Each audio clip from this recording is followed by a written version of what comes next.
High Limits 2024 campaign starts tonight, and we'll talk about who's racing, who could win, and why this will be a very different series than what we saw in 2023.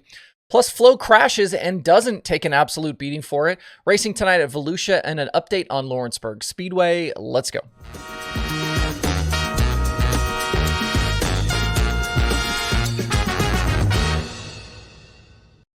It's Monday, February 12th. I'm Justin Fiedler. This is DIRTRACKR Daily.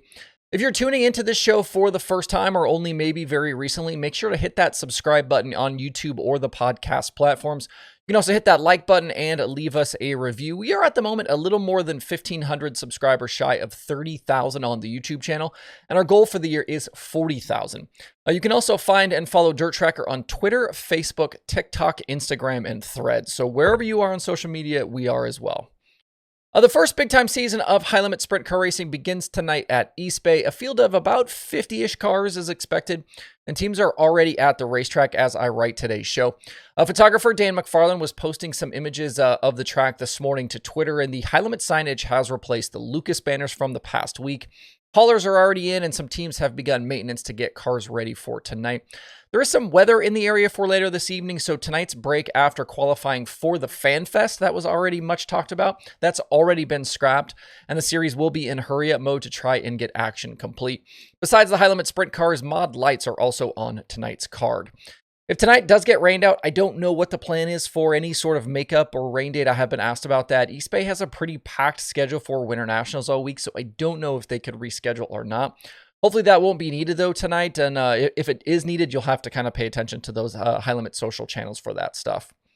Tonight's field includes the 17 full-time teams, including Dominic Scelzi subbing for James McFadden. There are also a ton of travelers and plenty of names we didn't see at Volusia with the World of Outlaws. I was actually surprised how many Midwest teams have made the trip, including a bunch of guys from places like Huset's.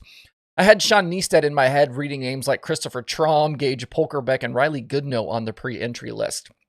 Quick side note here, I'm glad to see this pre-entry list continue to be shared as High Limit transitions from midweek to national tour.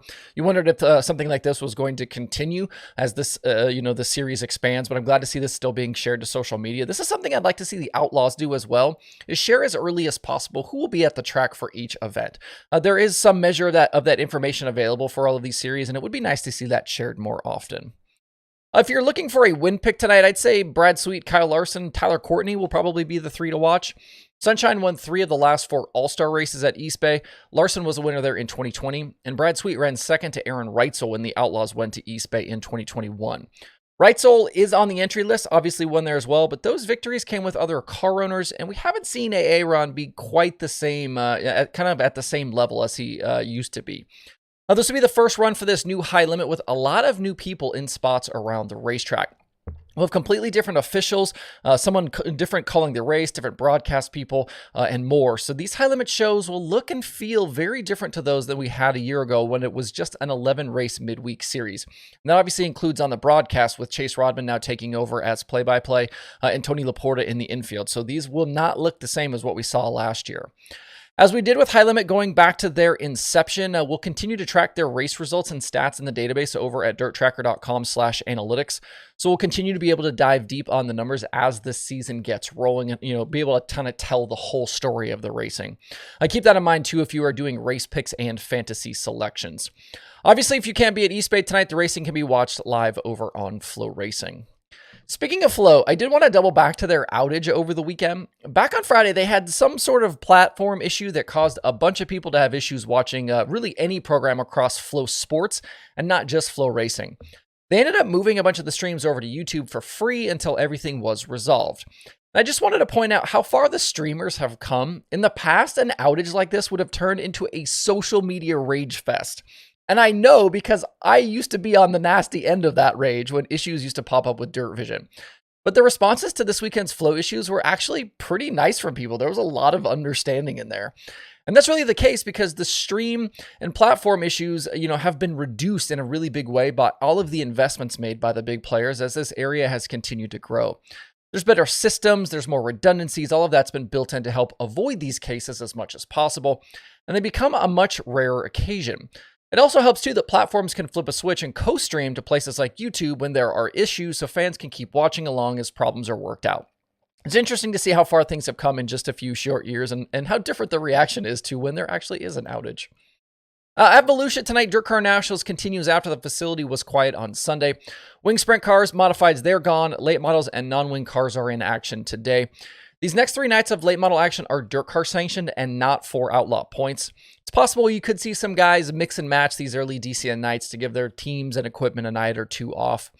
As for the sprint cars, USAC moves over to Volusia after spending Friday and Saturday at Ocala. They'll race the next 2 nights. And unlike 2023, these are full points regular national events for the USAC national teams. USAC programs will be available to watch on both FloRacing and Dirt Vision as well. Justin Grant won both shows at Ocala. He leads the early USAC championship standings over Logan Seavey and CJ Leary. Going back to last season, Dazen Persley and Jake Swanson split the USAC nights at Volusia, but interestingly, both are driving for different teams this season.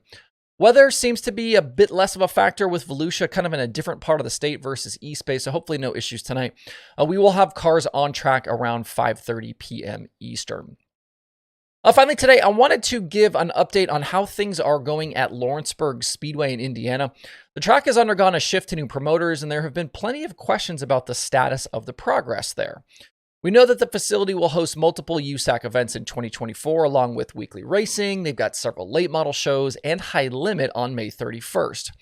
In recent days, the new promoters have been able to get out and work on the facility and the track surface, and some images and video have been shared to social media of the progress.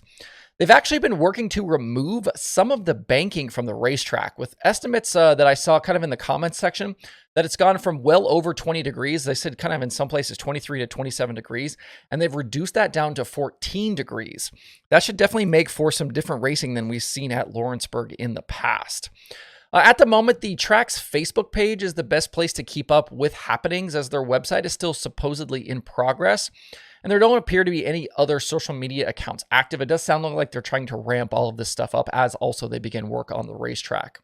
Lawrenceburg's first scheduled event is open practice on March 30th, with the first weekly show coming April 6th, and then USAC will take to the Berg on April 13th for the first time. That's it for the Daily Show today. Make sure to stop by DIRTRACKR.com to see today's dirt racing news and the streaming schedule. You can also check out the analytics section and sign up for the free email newsletter, The Slider. The cool thing about DIRTRACKR.com, all of the information updates there automatically. So as press releases come out, as news breaks, the front page of DIRTRACKR.com updates automatically. So as that stuff pops out, it'll be available on the website. So check that out. I hope you guys have a great Monday out there. We'll see you right back here tomorrow.